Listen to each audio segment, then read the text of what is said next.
वैसे तो आपने नेताओं को संसद में चर्चा करते, बहस करते, हंगामा करते देखा होगा, लेकिन आज आपको अलग अलग पार्टियों के सांसदों के एक साथ लंच करने की तस्वीर दिखाते हैं। और ये हुआ प्रधानमंत्री नरेंद्र मोदी के कारण। पीएम मोदी के एक बुलावे पर 8 सांसदों ने आज उनके साथ लंच किया। आज लोकसभा की कार्यवाही के बाद पीएमओ से 8 सांसदों को फोन किया गया। उन्हें कहा गया कि पीएम मोदी ने उन्हें बुलाया है। बुलाने का कारण नहीं बताया गया।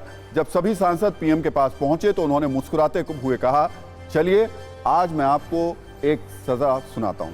फिर प्रधानमंत्री सभी को अपने साथ संसद की कैंटीन लेकर गए और लंच किया। पीएम मोदी के साथ संसद भवन की कैंटीन में लंच करने वालों में केरल के आरएसपी सांसद एन.के. प्रेमचंद्रन, ओडिशा से बीजेडी सांसद शष्मित पात्रा, बीजेपी की नागालैंड से सांसद पंगनोन कोनियक, बीजेपी के तमिलनाडु से मंत्री एल मुरुगन, बीजेपी की महाराष्ट्र से सांसद हेना गावित, बीजेपी के लद्दाख से सांसद जामयांग शेरिन नामग्याल, टीडीपी का राम मोहन नायडू और बीएसपी के रितेश पांडे भी लंच पर मौजूद थे। लंच के दौरान पीएम मोदी ने सांसदों से अपने डेली रूटीन से लेकर खान-पान तक पर चर्चा की। पीएम ने बताया कि वो रात में सिर्फ 3.5 घंटे ही सोते हैं और सूर्यास्त के बाद कुछ नहीं खाते हैं।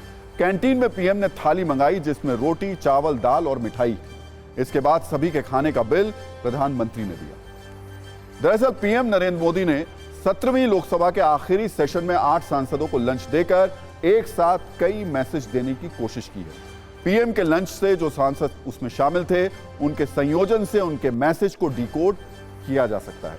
पीएम मोदी ने रीजनल बैलेंस के मैसेज के तहत केरल, ओडिशा, तमिलनाडु, आंध्र प्रदेश, महाराष्ट्र, नागालैंड, लद्दाख और यूपी के सांसदों को एक साथ टेबल पर जगह देकर उन राज्य के लोगों तक मैसेज देने की कोशिश की कि ये राज्य उनके दिल के करीब हैं।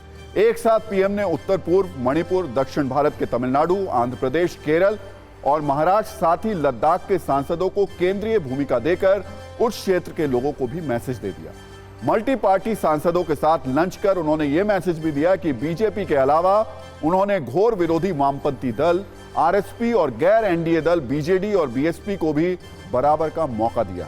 महाराष्ट्र की हेना गावित दलित बैकग्राउंड से तो लद्दाख के जामयांग शेरिन नामग्याल शेड्यूल्ड ट्राइब वर्ग से हैं। वहीं नागालैंड से सांसद पंगनोन कोनियक क्रिश्चियन कम्युनिटी से आते हैं, तो एल मुरुगन तमिलनाडु में शेड्यूल्ड कास्ट के मछुआरा समुदाय से आते हैं।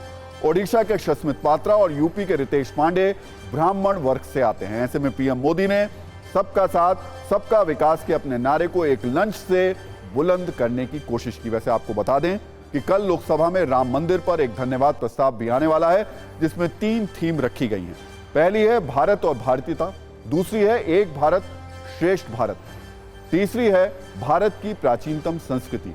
आज के लंच में जिस तरीके से पीएम मोदी ने 8 अलग अलग क्षेत्रों के सांसदों के साथ लंच किया, वो भी एक भारत श्रेष्ठ भारत का ही प्रतीक है।